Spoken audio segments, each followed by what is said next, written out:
All right, there we go. Hello.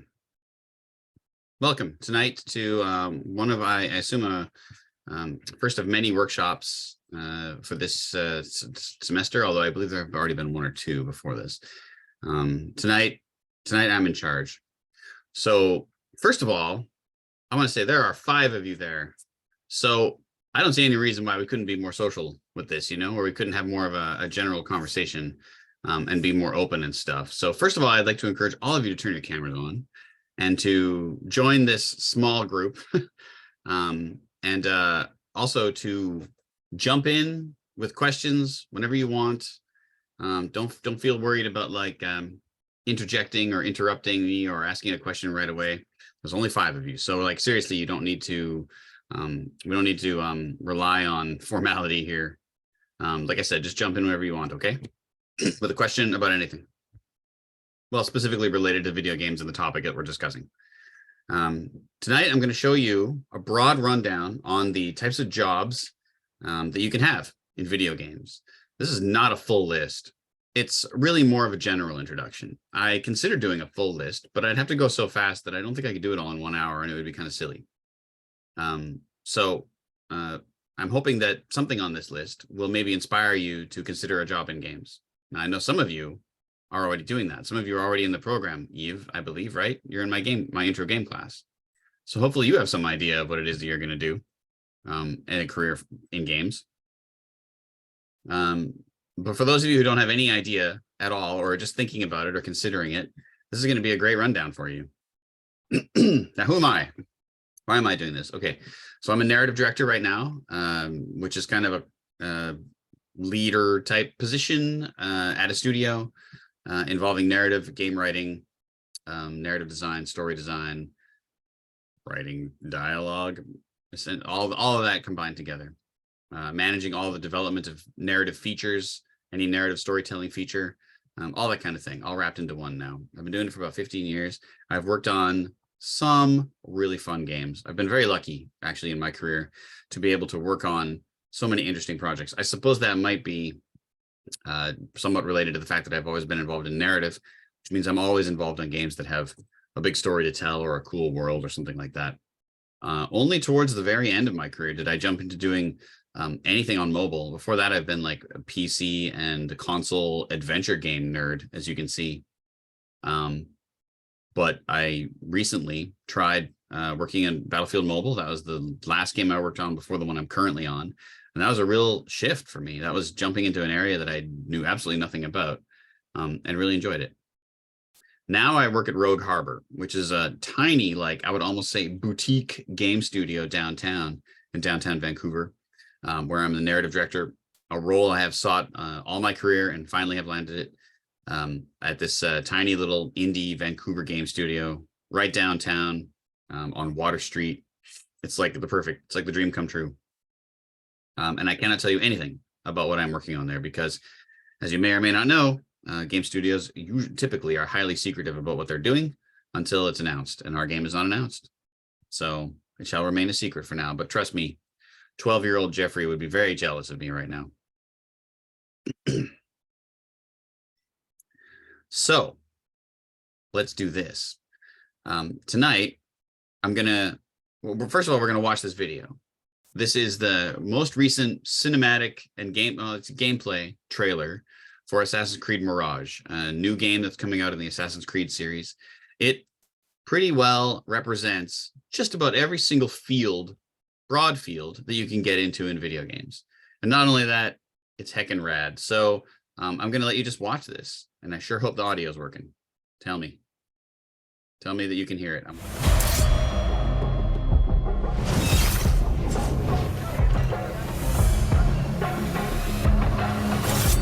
Oh, hold on a sec. It's glitching on me.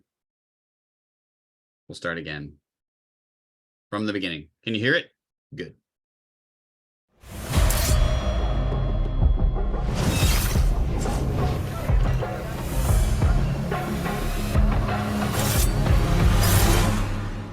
Welcome, Hidden One.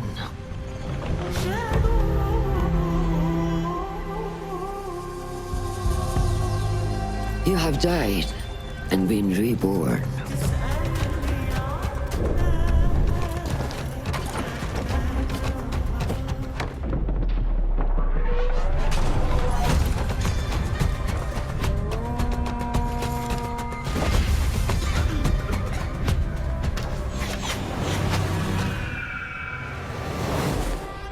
need to find a way to get you inside without being seen. You could bribe the guards to look the other way. I shall see what flavor best suits me.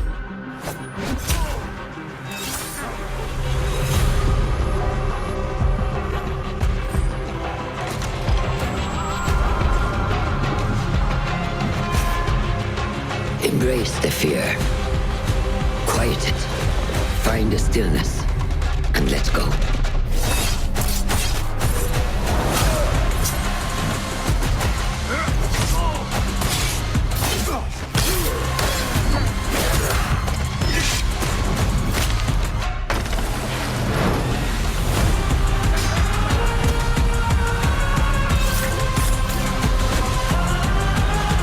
The stage is yours, Basim.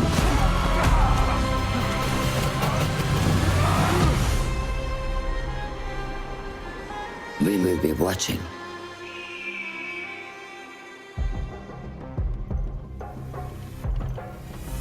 Pretty great trailer all around. Narrated by what's her name from The Expanse. She was the elderly politician in The Expanse. So great. Anyway, we're going to come back to this regularly through the night, but for the moment, that's the trailer. So now the cool thing about that trailer, like I said, is that just about every major field in video game, every major sort of department, we would say, is represented pretty well. Of course, you can never see engineering. They're the secret. They're the secret ones. They're the hidden ones. But I will point out to you where their influence is clear. So, as if this wasn't obvious, I would like to stress that games are made by people for the most part. Designers, artists, narrative people, engineers, audio people, hybrids, and we'll get to that later on tonight, producers, and UI and UX experts. Who sadly don't have a normal title. You can say UI designers, user experience designers. That's a common enough term. All right, so these are what we would think of as, and when we're in the office, this is like the team, right? Every game is made up of usually some combination of these 8 groups, sometimes more. Well, we'll get to that in a minute. But these 8 are the main ones. When you talk about which team you belong to, it's usually one of these 8. So now we're going to go through every single one of these in detail, and I will tell you jobs that are commonly found jobs in each of these departments, things you can easily seek once you got a proper education in it and some experience and some firsthand knowledge of video games. All of them are achievable, and I mean, like, many of them have entry-level positions all the way up to running the whole flipping place. So let me run you. So we're gonna go by all of them, and I'm gonna tell you what you saw in that video that each one of these people is responsible for. So this would be a great time for you to interrupt me whenever you want, ask a question, and anything you want to know in more detail about any of these. That said, we're gonna have to move a little quick because I have 30 or so slides and about 25 jobs or so. So that's not gonna give us a whole lot of time. But please do, like I said, interrupt and ask a question if you want to know more. And please, somebody turn the camera on. I'm so lonely. I'm all by myself here. And a wall of black covered in white names. Actually, the Zoom panel here with all of your names on it looks more like some kind of memorial stone than it does like a party that I'm in. So sad and lonely. Hello. Hello. I'm going to say Etchy. It's Ece. Etche. Yes. Nice to see you. Nice to see you too. All right. Oh, Megan's coming. Cool. Eduardo. Eduardo is in you're in narrative design. You're in narrative and storytelling and game design class right now, which is my favorite class. Yep. Eve is in intro game design right now. Hello. Yeah, Michael, Janelle, join us if you can. Here we go. Took a little poke. Janelle and friend. Hello, nice to see you all. Okay, let's go. And if you feel like you're gravitating towards one of these areas, please feel free to ask questions, to get some more detail on them. Okay, designers. Designers, the three jobs that I'm going to run you by are, we would say, game designers, level designers, and I'll say engagement designers, which actually is a relatively new position, but I'm telling it to you anyway, because it's starting to become very common. Okay, so a game designer, they come up with, like innovate, imagine from scratch all of the game's playable features. Literally everything that you can do in the game has been conceived of by a game designer, usually right out of their own imagination, / looking at every other game that's been made and trying to figure out how to make them better. So they will start by prototyping and testing their ideas, usually directly in the game software. But I have to tell you, a great deal of it comes from writing a lot of documentation, a lot of planning, writing endlessly, huge amounts of documents, as Eve will attest to, currently in intro game design, where we are chiefly learning how to write documents to plan out our ideas. And Eduardo has already gone through probably too much of that already for his own taste. You will, so like I said, it's planning and imagining, for the most part, the mechanics and systems that the player will use to engage in the game. So their main responsibility is basically to make the game fun. That's their whole job. And you'll see, like in the top right picture here, we've got a picture of Bassam running as fast as he can. Running is a feature that a game designer probably wrote a document on at Ubisoft. Probably the 900th version of the running document that's been made by Ubisoft game designers.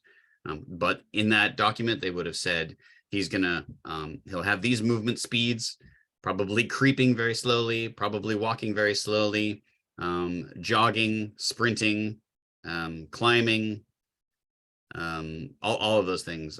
And then all the other, and of course it's stealth game, this game. So sneaking, hiding, attacking from behind cover, all of that, and so much more.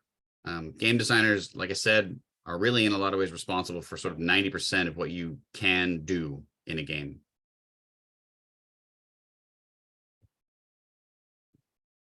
So if you do this, if you're interested in this type of role, it is best to become intimately familiar with a lot of the engines that are very commonly used in games, especially Unreal and Unity. Those are the two big ones. There are lots of other ones. And of course, many studios make their own engines and their own editors from scratch. For instance, I worked at Eidos in Montreal for a while, and they had their own engine completely made from scratch. Obviously, most of the engines are, I'm not going to say rip-offs, but I mean, they're like really close to Unity and Unreal. I mean, Unity itself took a great deal of inspiration from Unreal. So once you know how to use these two engines, especially, you're well on your way to being able to know how to design and prototype all kinds of features in game. But like I said, an enormous amount of documentation and planning up front, and just meetings, so many damn meetings.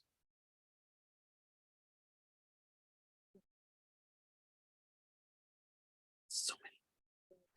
All right, now a level designer is related. Typically,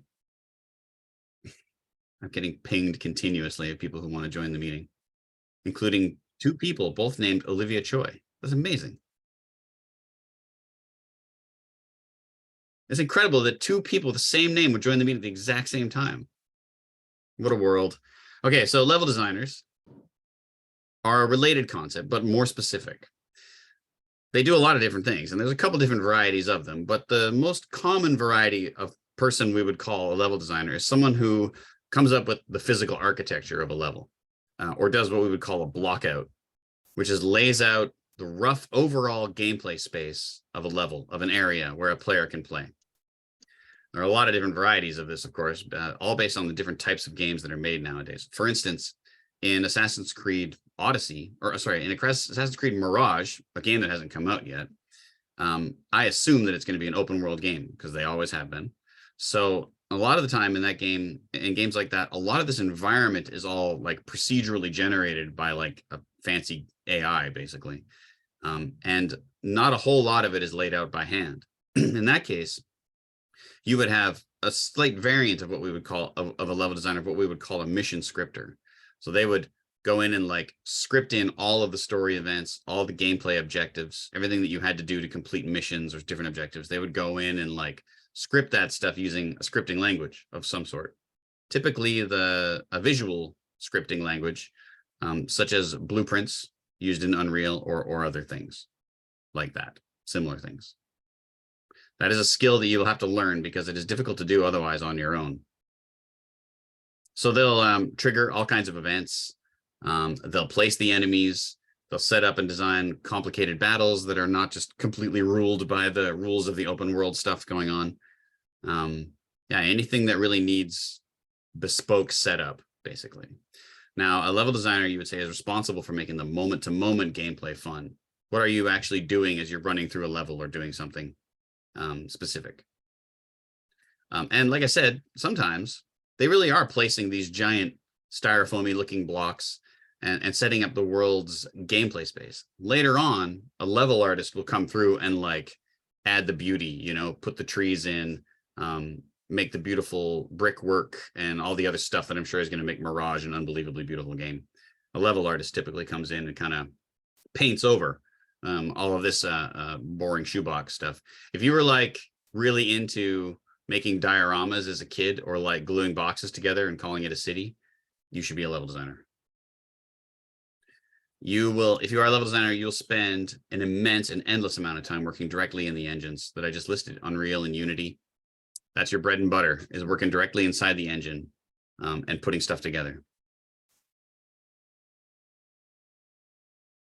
There are so many different varieties of this. Now, engagement designer is another one that I listed, but in fact, I'm going to bring that one up later in the hybrid section because it's a little bit different.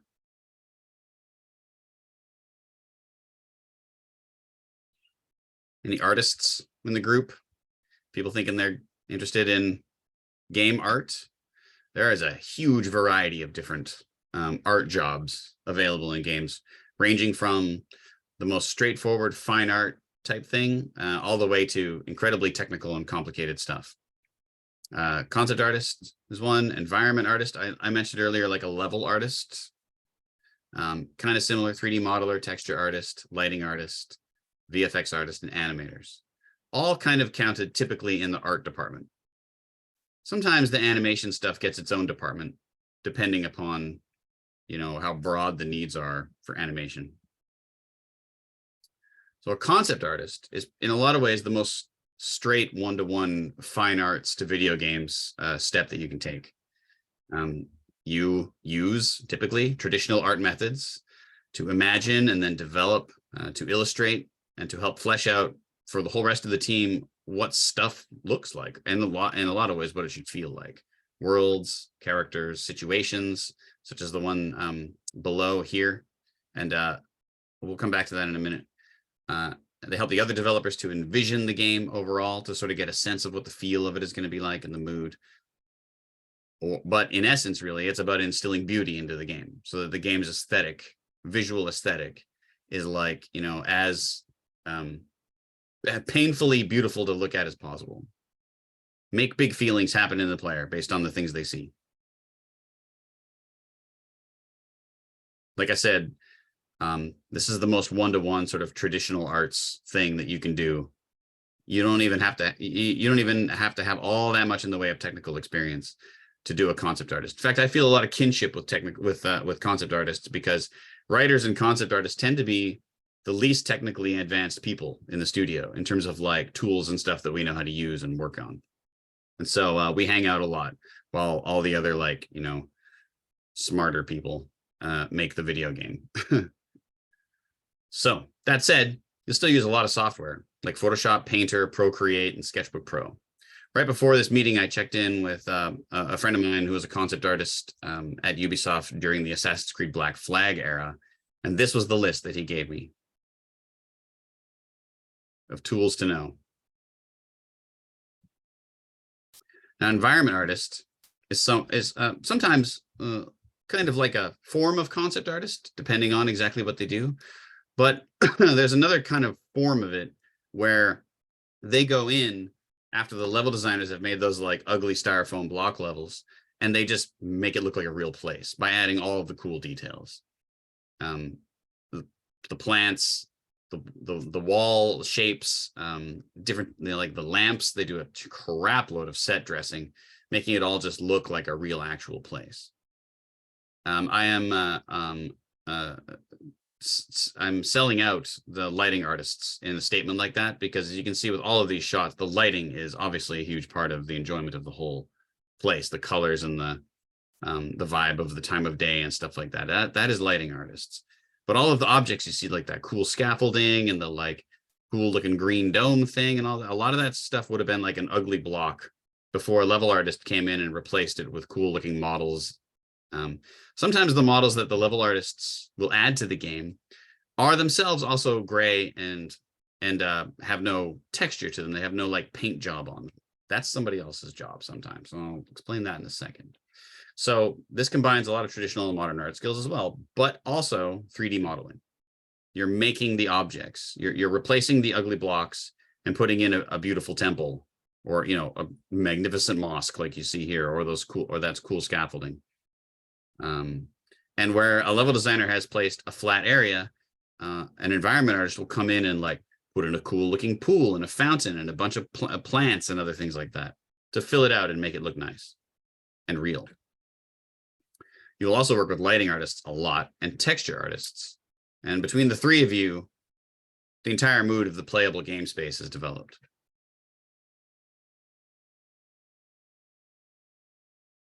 So there's a lot of different software that these people will use.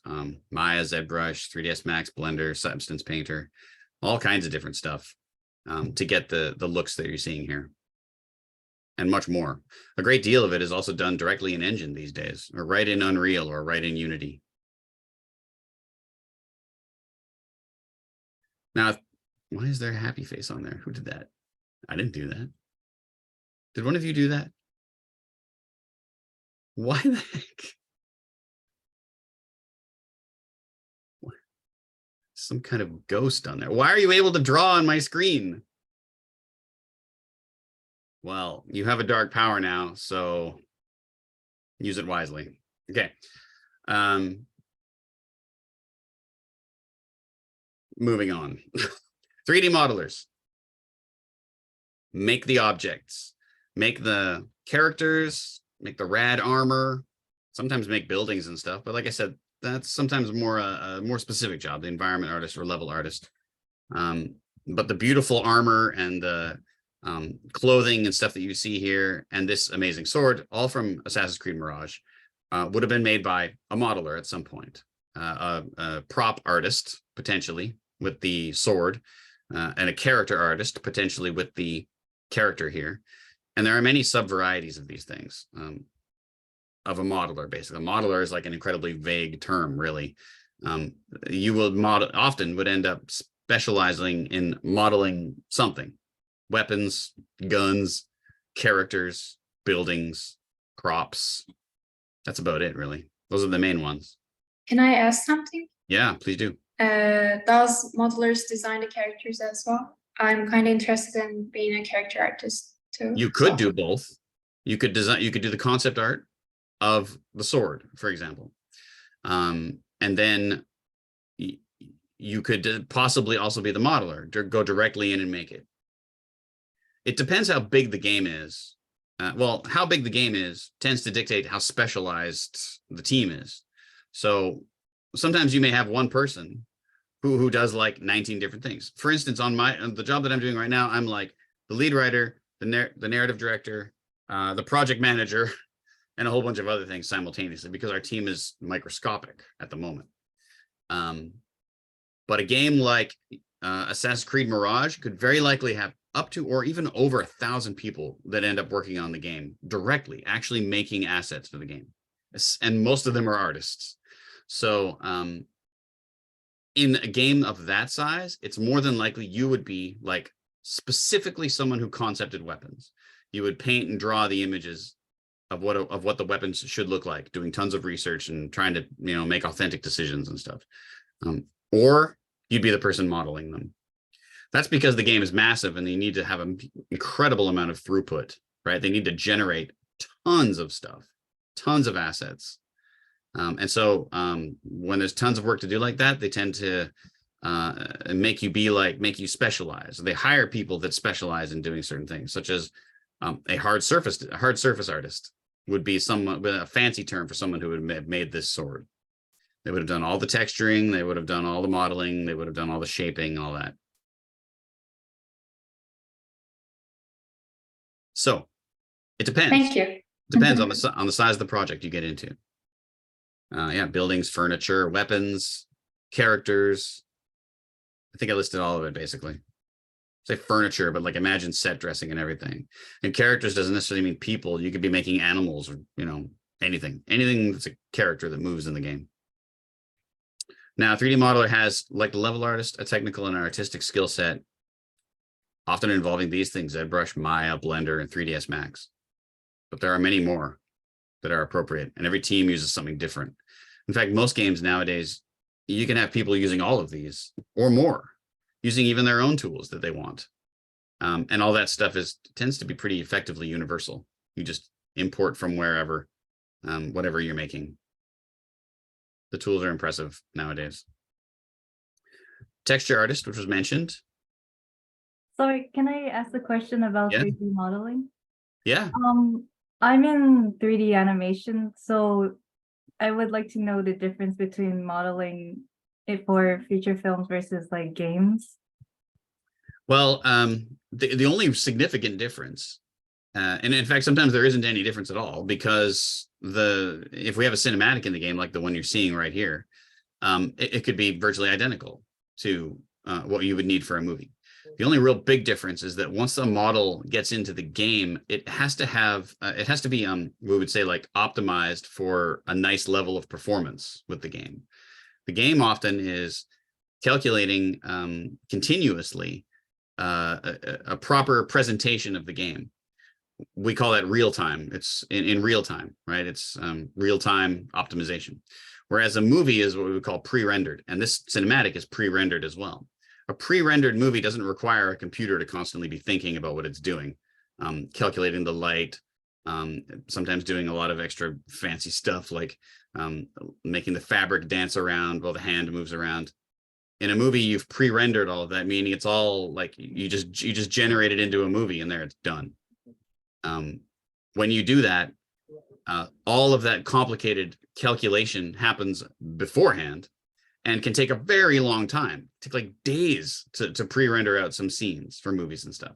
That's because there's just so much to figure out, and because it doesn't have to be rendered live on the player's computer or on their Xbox or something. They can do all the hard work in advance. And you know, sitting at the studio pre-rendering something, it doesn't matter that it takes like 17 hours for it to load. Whereas that is not acceptable in a video game, right? We can't let a video game take that long to load. So you have to make sure that the graphical quality that you're putting into a video game is suitable for the machine and the hardware that you're making it for. So often the result is that the quality of visuals we see in a video game is not quite as good as what you can achieve in a movie. But damn, it's getting close. Very close. Look at Starfield. Holy cow. Shoot me now. So, a texture artist makes the 2D textures, the flat surface art, basically. So this wonderful texture that you see on the wall was done by a texture artist. The floor that you see that Basum is hopping onto here, all painted by a texture artist. It is partially a traditional skill, right? 2D art skills are definitely a must for this type of role, but so is photography and some other technical skills as well. I constantly hear about like texture artists going on like, oh, we just went on a trip to Paris to photograph walls. And that totally happens all the time. Just about every game I've been on, the texture artists end up like going to the actual location where the game is set and like spending 3 weeks in Budapest or something, like taking photos of the ground. So that's totally normal. And then sometimes they literally take those photos and put them in the game, or use them as inspiration to make the textures. So they're also responsible for some really complicated technical stuff like setting the reflectiveness. What happens when that material becomes wet when it rains or something? Does it look bumpy, even though it's utterly perfectly flat? Stuff like that. There's some technical stuff that's real fancy these days. So you end up using a lot of in-engine tools. Substance Painter seems to be one of the favorites, an Adobe program that people are in love with right now. But there are other ones.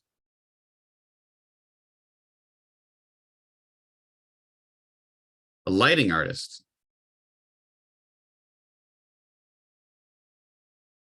Like you see going on with the lighting changes in these shots. Creates lighting schemes. Basically, like if you can imagine working at like a theatrical theater, setting up the lights and setting up different colors of lights and combinations of lights to light a scene, very much like you would do in a movie for cinematography. They create lighting schemes. You set and position lights in the scene. You design and develop lighting systems such as dynamic time of day, like you see going on in some of these shots. Especially this one where you see like the sun kind of pass over and change color and the whole vibe of the place changes. This can be highly technical. It is still artistic. You still make a lot of decisions about cinematography and how to make things look nice, but you're also spending a lot of time designing and to some degree programming systems, more likely scripting systems, to make lighting like this happen, especially real-time dynamic lighting, like the stuff you see on the bottom here. The light moving across the sky, changing the whole feel of the environment. That is a lot of the purview of lighting designers and lighting artists these days. However, they still do a lot of stuff like picking what color the light's going to be.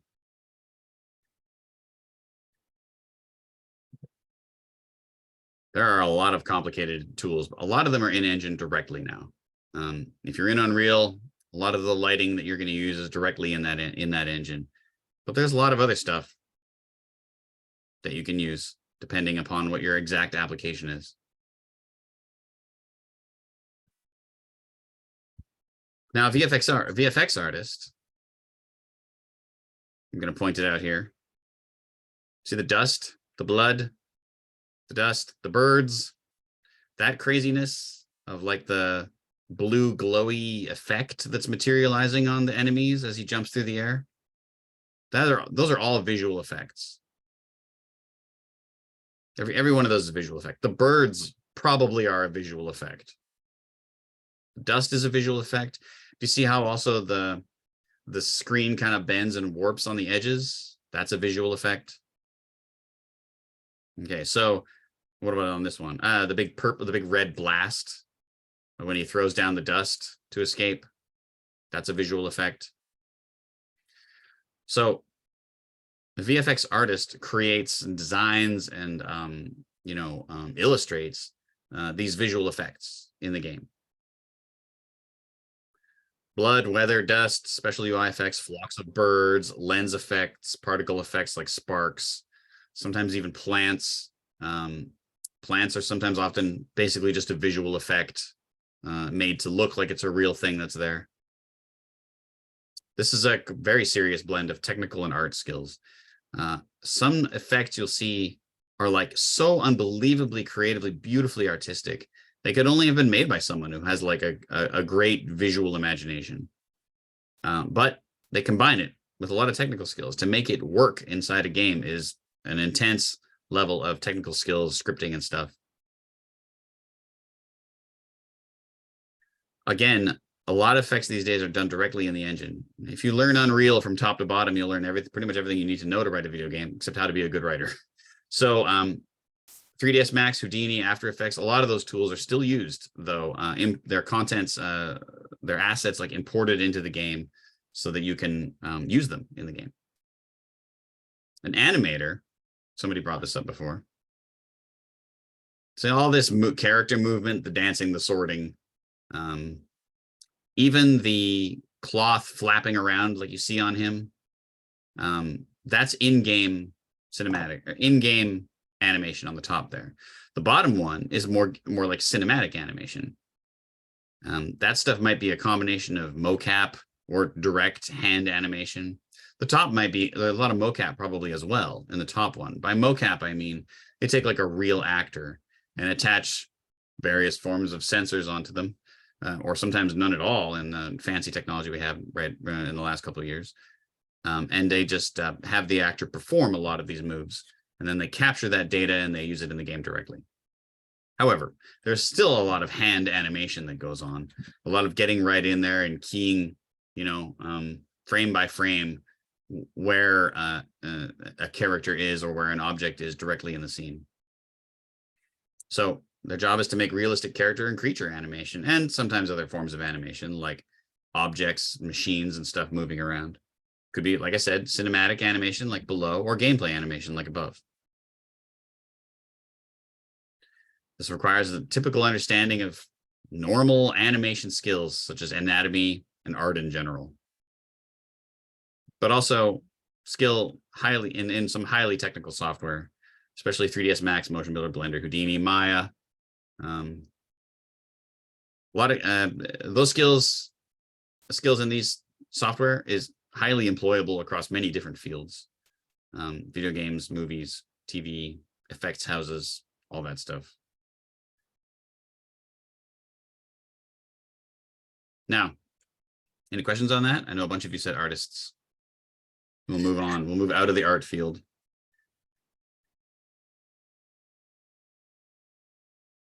I'm going to put Eduardo on the spot in a second here. Narrative team is game writers, narrative designers, and perhaps a cinematics director, depending on how you count cinematics, whether you count it as part of the art team or part of the writing team. It can be both sometimes. A game writer is what I've always been, but also a narrative designer. So this is not from the trailer that we just watched. There's another one, a cinematic trailer for Assassin's Creed Mirage that has some other stuff in it that's pretty cool. You can go and find that now if you want. I think I have the link for it for you. I'll bring it up to you in a minute.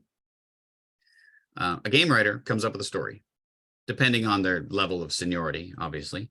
They create all the characters and the ideas, the worlds, the plot points, everything that happens in the story of the game. They write all the dialogue, whether that's for cinematic scripts or for game dialogue, like, somebody wrote that? No, probably not. Of course, this requires, like any writing job, flawless writing skills, perfect technical English writing, whatever language writing, and knowledge of storytelling as well. Typical straightforward,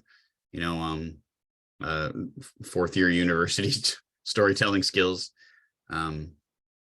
Basically anything you would imagine being a writer. However, as a game writer, you do have some other skills that you need to pick up, like interactive writing, concept of choice and consequence, and a little bit of game design and narrative design knowledge is helpful, depending on the type of game you're working on. A narrative designer, however, is a little more specialized. Eduardo is going to explain it for us. Thank you, Eduardo. Narrative designer is... Oh, someone. I would say he works closely with like He? I mean, no, he, no, I mean, they could work closely with the level designer in a way, because they have to like implement the story into gameplay, because like they have to think about like what the player is actually doing in gameplay, not like, okay, that's an interesting story, but the gameplay is actually boring. Like they had to complement each other in a way, That's true. what I think. Good answer. Okay. Narrative designer sort of, thank you, good work. Okay, sorry. Narrative designer kind of blends between game design and narrative content. Sometimes they implement it directly, like going into the engine and like triggering the dialogue, making so that when you click on that character, this particular conversation triggering a cinematic in a specific place and having other controls over that. Sometimes they also design interactive narrative features, such as conversation choice wheels, persuasion systems, like we saw in the Starfield trailer this weekend, other stuff like that, like ways that you play the story with game mechanics. You might also design dynamic in-game cinematic content. So for instance, there are many games out there where you can choose the party members that are with you at any time. Well, a narrative designer, or sometimes what we might call a cinematic designer, will do some scripting and technical work to ensure that the right characters are actually present in that cinematic. And every player that plays through that cinematic, it might look a little different, or there might be different characters in it saying different things. A narrative designer might have gotten their hands on that to make it work properly. But in essence, I'd say it ensures a link between story and gameplay. That's their job. Close, direct link. If you do this job, you're probably working in engine directly with narrative tools and your skills and a sense of how storytelling should work without often doing a lot of the writing yourself. Now, I should say that game writers and narrative designer term, it's kind of like a Venn diagram. Depending on what company you're at, it's not entirely well defined yet. Narrative designer is still kind of a new term that's only been used really a lot in maybe the last 5 to 8 years. Now, cinematics director, for those of you who are interested in animation, is like the next level up, especially if you have a keen understanding of storytelling, visual storytelling, especially in cinematography, stuff like that. They are just like a film director in charge of directing the game cinematics. So this requires a knowledge of game engines and software and other technical stuff. But for the most part, it really is sort of like a film director, right? You would be storyboarding scenes and doing that. Often you end up going out and directly directing motion capture scenes between actors. And I've attended many of those sessions, and the cinematics director is the guy in charge or person in charge. You will require knowledge of how to direct actors, just like you would in like film or acting. So also knowledge of drama and storytelling, as well as cinematography, because when it comes down to it, cinematics director is the one who often ensures that the cinematics are entertaining. And that includes every single skill that you can imagine involved in filmmaking, helping the actors find the good performance, helping with blocking and cinematography, thinking about lighting, thinking about the environment design, pretty much everything when it comes down to a cinematic.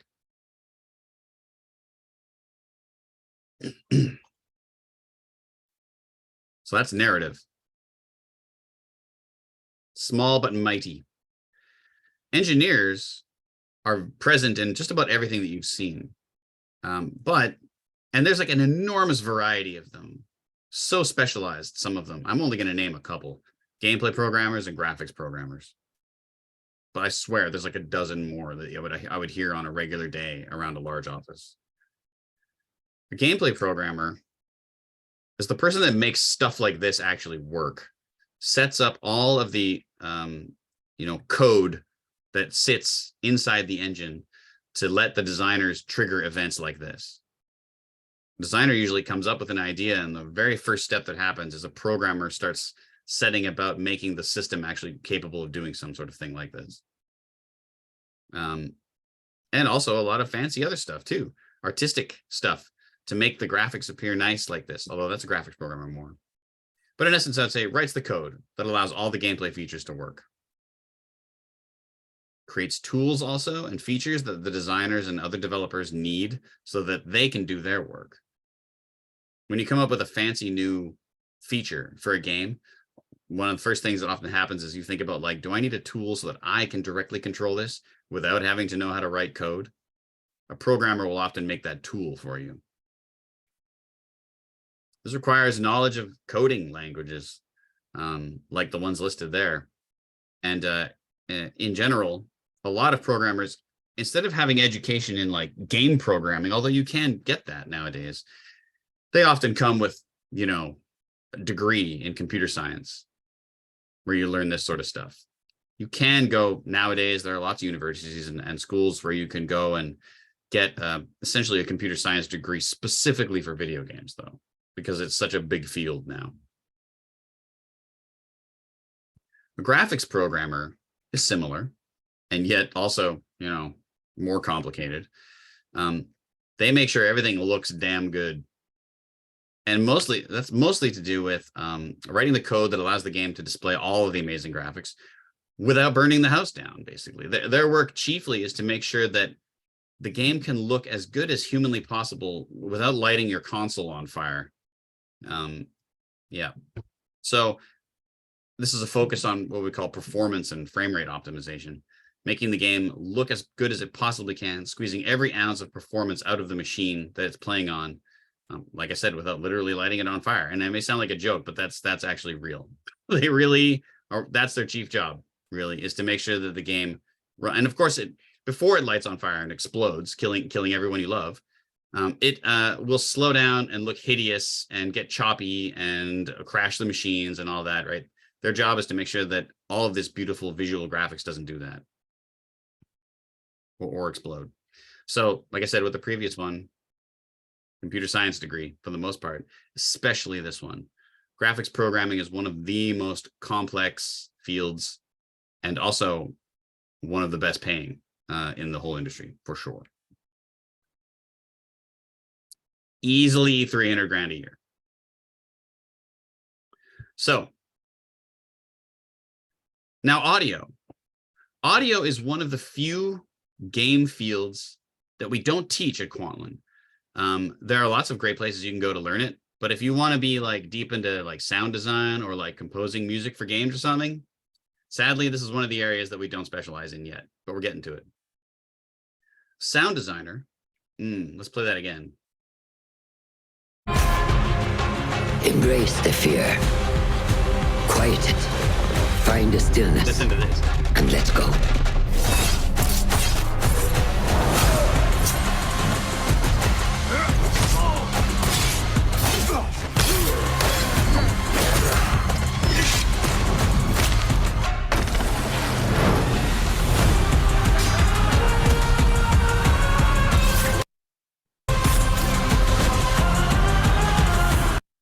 So much swooshes.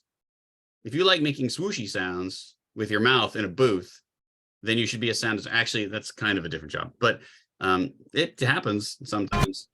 So you create, you implement, you trigger all the audio assets, especially sound effects. Huge amount of work.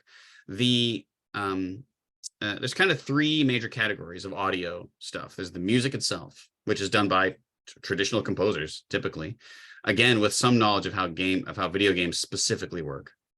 Then there's what we call like the ambient audio, which is like, you know, the sound of birds and winds and stuff, and like just sort of the sound of the world that you're in. Then there's sound effects, blood splats and all that stuff, jumping and crashing and breaking people's noses with your knee, all that sound effect stuff.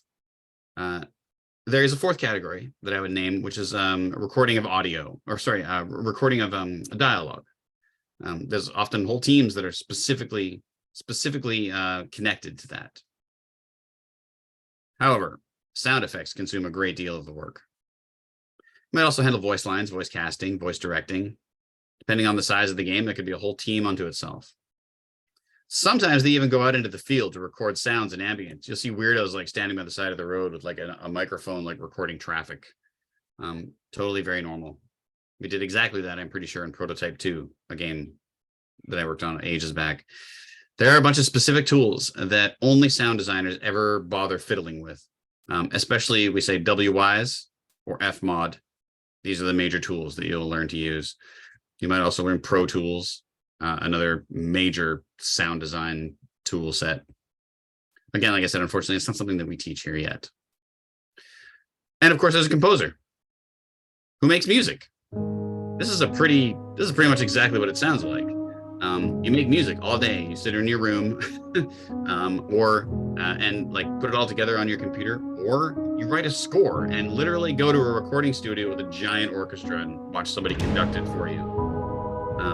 Or you do weird chiptune music with bleeps and bloops, sitting in your basement or at a studio.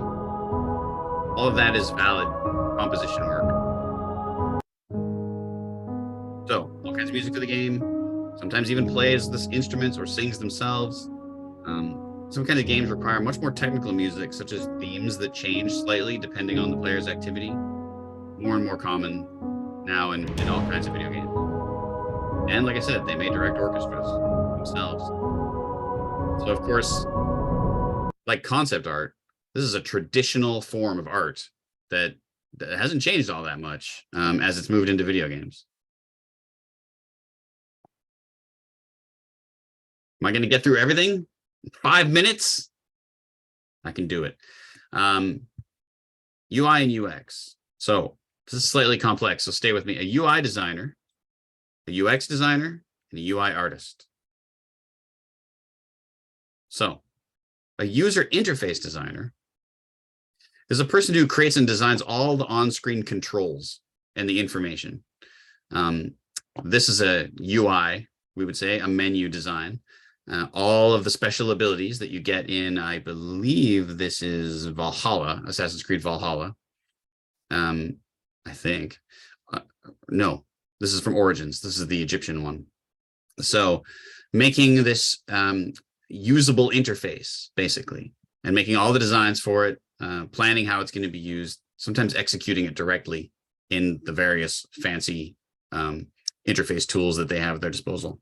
So menus, text, interactions with other game systems that you do on screen. So this takes knowledge of graphic design and type design, as well as a lot of software, especially, and here's some new ones that become very popular only in the last couple of years: Figma, ProtoPie, and Adobe XD. These are software suites designed specifically to make interfaces for software. Now, there's the designers. Oh, all right, I got ahead of myself. A slightly related variety of user experience designer or user interface designer is what we call a user experience designer. So they're the ones that figure out kind of the user flow in games. They design the user's experience often as they travel through and use interfaces like this or like this. This is from, I believe, Assassin's Creed Odyssey, the really incredibly complex cult hunting UI that you see here. So they like design the flow, usually from screen to screen, and how the user uses interfaces that are highly complex, trying to make sure that they are they can be smoothly used and that the player can intuit how they're supposed to be used, so that they're not confusing, not so much whether they're beautiful or not, but whether they're usable. So this is more about the overall experience of like using the game rather than any specific part of any of it. Sometimes a user experience designer essentially designs the flow of like the entire game, not just the interface. But to be honest, I wouldn't expect to see a user experience designer except on a game where there was a lot of complicated interfaces and menus. They also design stuff in Figma and ProtoPie and Adobe XD. This is something we teach at Kwantlen. A user interface artist, however, is back again to making stuff look pretty. Still technical, but they're the ones that are like, you know, how do we make this boring encyclopedia look cool? So then a user interface artist would be like, well, I understand your designs. So in the background, let's put this, and let's use this shadowing on this part here, and let's make this glow, and let's use this, I recommend this font, and let's have this parchment background and this kind of overlay, making it look nice, basically. So making the user interface attractive. I know a guy who does this for a living, and he's obsessed with it. It's like his favorite thing in the world to just like make UIs look cool. So this, again, is graphics art skills, but also a lot of classical illustration skills, a lot of different 2D art skills. Sometimes also fancy 3D and VFX gimmickry to make it all look awesome. Like, for instance, this character in the UI actually like dances around and punches and stuff. So, but it also requires a lot of artistic skills with superior familiarity with art tools, especially Photoshop, because a great deal of the mocking up, the like prototyping of what the interfaces look like is done in Photoshop still to this day. Now I'm going to hustle a little but I'd be okay to hang around for a couple of minutes to answer some questions if you want. But for the most part, we're almost done. The hybrids are complex. Technical artist, world designer, engagement designer, and a system designer. There's even more than this, but these are my 4 favorites at the moment. The technical artist is the person who makes the technical components of game art. They may rig up a character so that the animation will work. Rigging is one of the most classic and oldest forms of what we call technical art. But they might also do other stuff like setting up, what happens when water and particles land on the character. They'll design the hair so that it makes the hair like flow and look normal. They'll do fur on animals so that it blows around in the wind. Dynamic clothing like the flapping fabric on this character. They will often liaise essentially between the art and the programming teams, themselves kind of being a hybrid between art and programming, and lots of other strange skills. This requires the knowledge of artistic aesthetics, but also programming, which, if you can imagine, sounds like a strange combination. And in a lot of ways, this is what makes technical artists extremely desirable right now. So yeah, they often have to know. They are often the real experts about how an engine works to deliver visuals into a game. Have a couple people graduating from the 6th term right now, hoping to go into technical art. A world designer, oh man, what a strange combo. They do some of the coolest stuff right now. They use tools and design skills and technical knowledge to generate usually very large environments.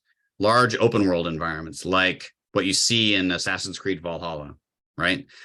No level designer sat down and crafted every one of these hills into like perfect precision, right? There are procedural scientific tools that automatically generate most of this stuff, all this space, place all of the plants, randomly place rocks, randomly place resources for the player to make use of. And as you can see in the top video, sometimes even like make tools that are the things that generate the look of landscapes the size of an entire planet. I guarantee you on Starfield, no level designer sat down and made 1,000 planets. That is their claim, that game has 1,000 fully explorable planets. So obviously a computer has been involved to generate all that space.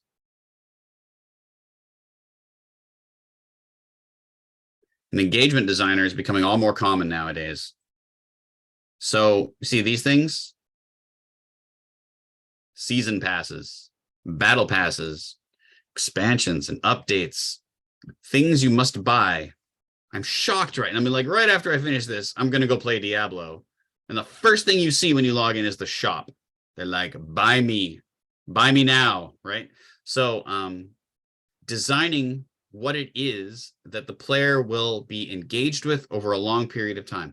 And typically that basically just means designing what they're going to buy, right? What are the things that we're going to buy a little extra to keep us engaged for a longer period of time?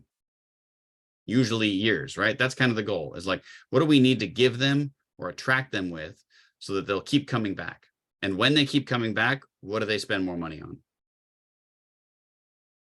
So yeah, like I said, their main job is to encourage players to spend a little more money on the game, really. Even if it's as simple as like, let's just keep them interested for as long as possible. The main reason we would do that on a game is to make them come back and just spend either a little more money or a lot more money. Another term for this job is what I've seen called a product manager. So that obviously sounds even more like a job that's about making people spend money.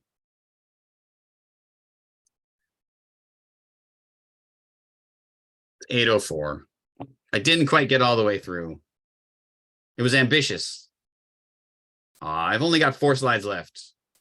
If you have to go, you can go. This is being recorded, so you can stop and watch the rest. But if you got to bail, you can bail now. I won't take it personally. But if you've got 10 more minutes, I can show you the rest. Otherwise, thank you for coming. And you can the video will be posted of this. I don't know where, somewhere. I believe on the channel where you heard about this in the first place. And I think it's also going to be on YouTube when it's done. Which I'm trying not to think about. So producers are often kind of in two major categories: producers and project managers. This is also something that we don't quite teach yet at Kwantlen, but we are very seriously considering it, and they're probably going to make me teach it, which is very irritating. But it is a job that often is not about making anything at all, strangely. You can't even see them in the trailers. This is them in the trailers, basically. You can't see them in the trailer. They're hidden because they're managing the entire team and maintaining all the lines of communication between all the different teams. They ensure that the team has the right people, often in the right positions. And they, a lot of the time, end up making kind of like the big decisions about the game from a business perspective. If you fancy yourself sort of like a promoter, a person that can build a team, keep it together, keep everybody happy, and execute on a rad concept, like a big project, maybe you should be a producer. And there are a lot of them on some games. On the game I'm on, we don't even have one right now. I mean, like, technically, I'm the project manager. But big games will have like dozens of these people, dozens of producers. You might hear them called middle managers. That's the mean term. But in reality, they're like the glue that keeps the game working and the intelligence network that keeps things going forward. So this is very much about people skills, right? You have to be able to know how to handle people, help people, make them feel better about what they're doing, and be approachable enough that they'll tell you when something's going wrong. They're also well paid, typically, because in a way, they're kind of like the leadership a lot of the time. If you're a producer, you're on the road, very, very quick, fastest road possible, really, to becoming the person who's in charge of the whole game. Project manager is a related job.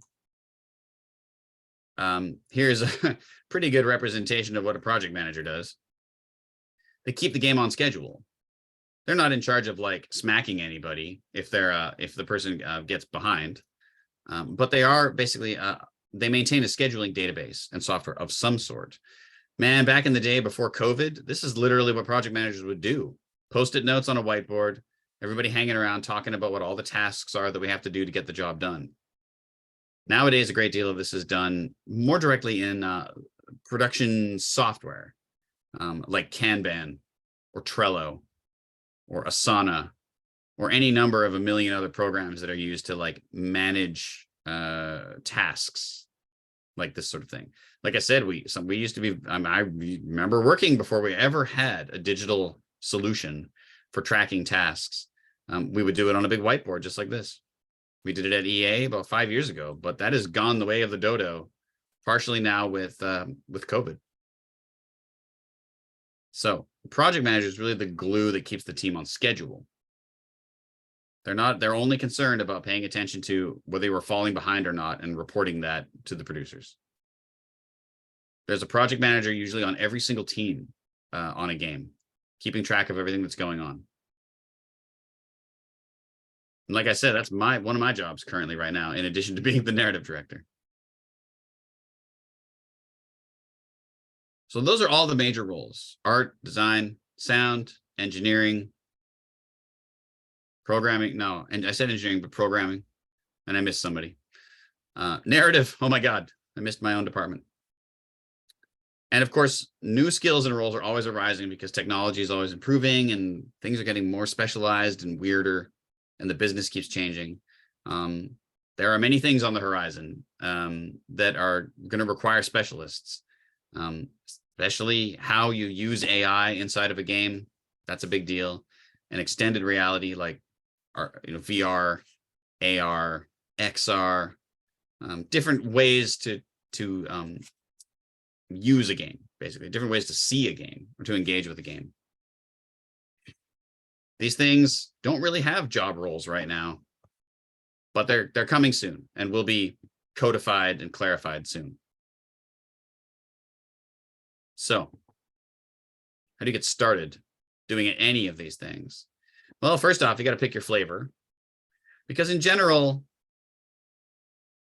I mean, like, unless you're one of those like really weird mutants that knows how to do literally everything on a game, and trust me, there are a lot of them. There are some out there. It's very rare to find someone that knows how to do everything on a game. And typically, those people start as engineers. They're engineers with a great deal of artistic skill, but they know the substructure of how to make software. And as a result, they have the most important skill. And they can add on all of the artistic skills and creative skills that they need. But engineers pretty much have to go to university to learn how to do that stuff. Unless you were some weird like high school hacker that figured out how to order like 1,000 pizzas to the school. And then you're well on your way to being an engineer. But for the most part, people have to go to university to learn that stuff. Once you've got that skill, you can make a video game. What's in it is hard to say, but you can get a lot of these other skills you can pick up over time.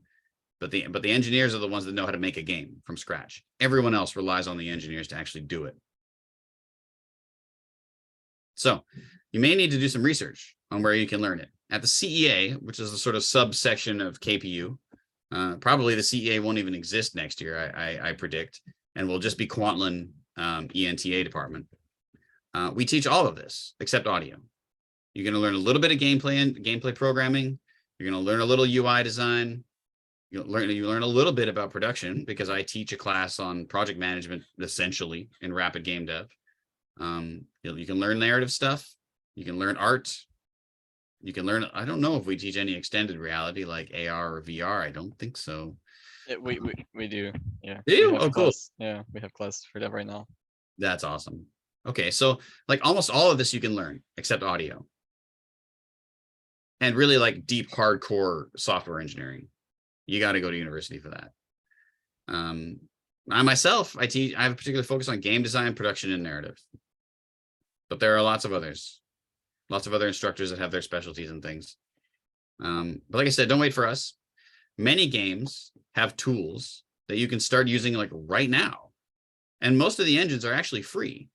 You just download them and like, you know, there's nothing that can quite replace like getting into a classroom and doing projects and like working with other people and all that. But you can also get a Udemy course for like $30 and learn some of the basics of Unreal, for example. Or you can get really nerdy about modding for games. A lot of games come with their own modding tools, and they're easier to learn and can get your foot in the water, and you can learn more. You can learn something at least about how to make a game. That's how I got into it initially, was modding for old Neverwinter Nights from 20 years ago. So there are ways, there are back doors, or you could come and get a hardcore education at Kwantlen. That's it. I got to the end. It's only 8:12. So thank you everyone for hanging out a little longer. It was ambitious of me to get 35 slides in on 1 hour. But for the most part, we had enough time, I think. Do you have any questions? Do you have anything you want to ask about all these roles and positions? Or do you just want to go and play Diablo as soon as possible? Okay, I have a question. I mean, if we were to like put into a, how do I explain that? If we were to put into a list, which one of the roles would you think it's easier for someone that's starting in the industry right now to get into, and which one is the hardest? Because like people have different skills, and people have like they can merge different skills just to get in first, and then after that develop what they're actually gonna do. Because I heard that like designers or narrative designers are it's kind of hard to get like right away, like right after school, you know. You mean like get a career? You got a career, yeah, that's what I'm saying. Yeah.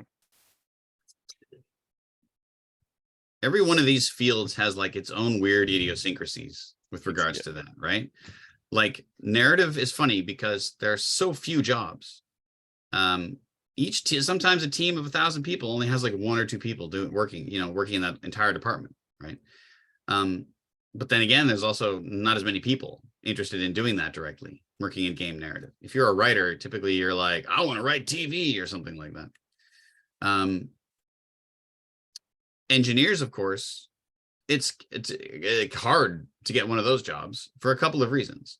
They're very highly paid, so they're scrutinized heavily, the people that they hire. But to counter that, they often need quite a lot of them, and they're always hiring. Every company site you look at, guaranteed they have engineer positions. In fact, they need them so badly that they basically just leave those positions open forever. They never close them because they're always needing someone. And God forbid they run out of engineers, they just stop being able to make the video game. So in a way, being an engineer is incredibly hireable. That said, the bar to get one of those jobs is pretty high. You have to demonstrate incredible amount of technical skill, and you got to go to some hardcore school, usually, to get them. I have worked with people who are like making swords swing around and like, making the sparks look cool, and they're bloody doctors of computer science, So the competition for those jobs is really high. There are a lot of those jobs, but the competition is very high. And like I said, the companies are very picky about who they put in those positions.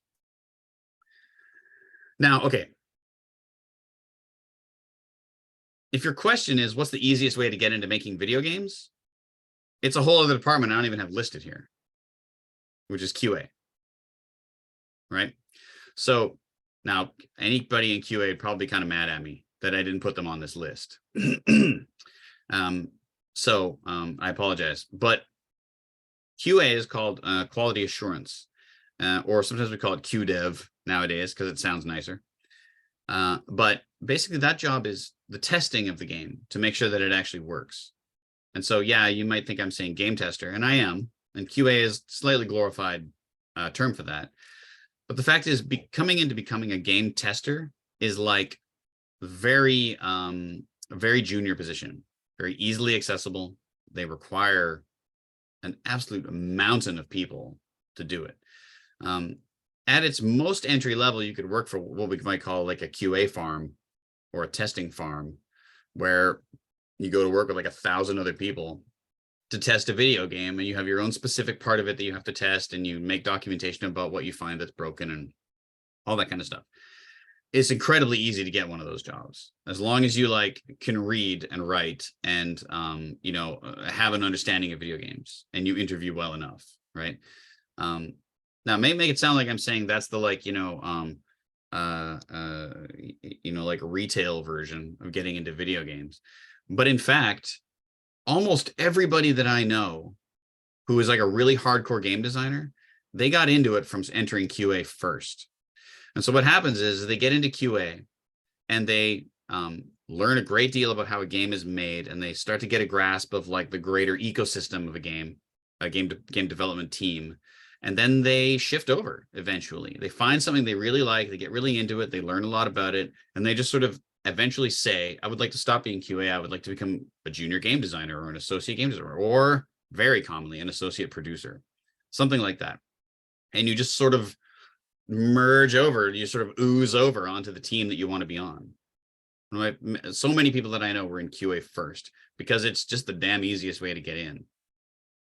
You don't need any kind of education for it. However, many people who go to like a game college of some sort, or like like Kwantlen, although I think our program is a little advanced, honestly. For I hope not a lot of our students end up going directly into QA, but find a job in the field that they want to be in instead of QA. Not to say that QA isn't a field that people are in. QA managers are like highly paid people and very specialized and have a lot of technical knowledge about how to make game design test plans and stuff. But for the most part, people enter QA and then they eventually leave it to go into some other department. Often an artistic or creative area like writing or art or design or audio, or into the making of the game, more like a producer, who handle a lot of the complexities of like how to make the game actually sell and be popular and successfully be completed, which of course is one of the most important skills in game design, in game development. Holy God, I can talk sometimes. Eh, Eduardo? You agree? Yeah, it's all right. Thank you. So yeah, like I said, your easiest way in is QA. The harder way in is to specialize in the area that you like the most. You asked me like, what's the easiest way to get in? To be honest, like for me, I never could have done QA because I wasn't interested in that. I didn't want to do that. I came in directly as a writer. Yeah, because like I'm really interested into level design, but I was talking to some other designers and they do say that like usually the way is either Q&A or like going through like arts, going to the artist path first, like making props and modeler, and then I eventually go to a designer role. because it's That's- difficult to I go mean, right off the gates. Like I don't know about design, that. you know? That sounds a little strange to me, but I mean, I don't know. like QA into virtually any one of these other departments is quite possible, Mhm. depending Alright. upon what other skills you're working on or developing on your own or whatever you're interested in. The second answer to what is the easiest job to get into is the one that you're most passionate about.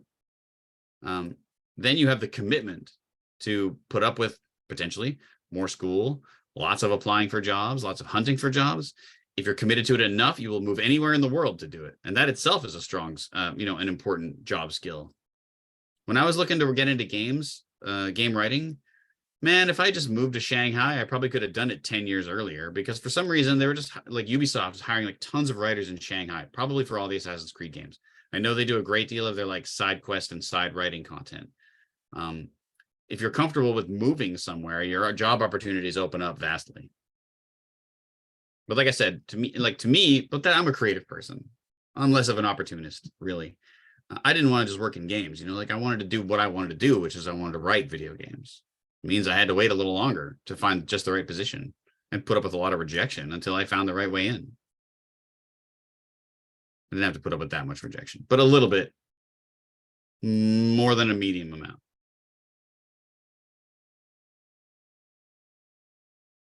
Okay. Anybody else?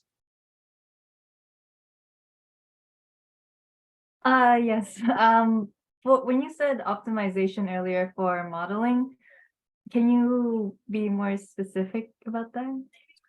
I don't know. Eduardo might be able to answer this better than me, because to be honest, I'm not like, I don't have any direct technical experience really much at all. I'm a game designer and a narrative designer and a writer chiefly, right? Sometimes when you really are like purely in that area, you literally never enter the engine or do anything in any software at all other than Word. That's probably true for that's true-ish for me. I've entered the engine now and then to do the odd thing, but only when I was really bored or very irritated with my managers. I would go and do something else. What was the question? Oh yeah, what am I talking about with optimization? Okay, so like the models that you would use in movies and stuff are highly detailed, right? Sometimes they have like the surfaces are like 7 million polygons, to make it look as smooth and perfect as possible. But in video games, the triangle count is king, right? Still to this day, in terms of models and things. So trying to bring down the model's complexity to the minimum possible while still looking good is an obsession with especially character artists, character modelers. You always see, like if you look on ArtStation and you see somebody's like game concept design, then they'll be like, here's the model. And they'll list specifically how many triangles are on the model to give you a sense of like how complex the model is. So like I would say, like optimizing things is really important. Now, optimizing models is like, how do we have it as few surfaces as possible? But there's lots of other optimization that happens too. Reducing the file size basically of every single possible thing. High performance models, right? Trim texture sheets, yeah. Making sure your textures are the proper resolution and small enough in size so that it's not so hard to render them. Smart materials, right? Like procedural materials and stuff that are driven by programs and the engine in game itself, rather than being directly painted by someone. Eduardo knows more about this than I do, and most people do in video games, to be honest. But all right, what else? Thank you. And Eduardo, you're term 5 now? Yeah, term 5. Term 5, yeah. There's 6 terms altogether, right? Yes. Yeah. Last term, the last term. Yeah, next term. So going through like the advanced game program, you learn like such a variety of skills and stuff. Mhm. You have a pretty good handle on almost all of the little things. Yeah. And Janelle and Friend, are you in the program? Yeah, I'm in 3D animation, same term as Eduardo, and my sister is. I'm at BCIT in the computer systems diploma. I won't teach you in 3D, so you'll never get my cool class. No. but I teach advanced in the advanced game program. So Yep. Eduardo is telling me about your class. Yeah. Only good comments, don't worry. I don't care. All right. You just have to remember this is being recorded. I can't be as casual as I am in my class. Did you notice how I didn't even swear once, Eduardo? I deserve like you should send That's a true. thumbs up to Ed for me That's on true. that. Thumbs up. Okay. I should probably let you all go because I have Diablo to play and I hope you have things to do too. Work. More important things, probably. Yeah. So, any last questions? All right then. Good luck with the career. I hope to share a cubicle with you someday. Thank you, Jeffrey. You're welcome. Thank you. You're welcome. And I'll stop this recording somehow. How do I do that?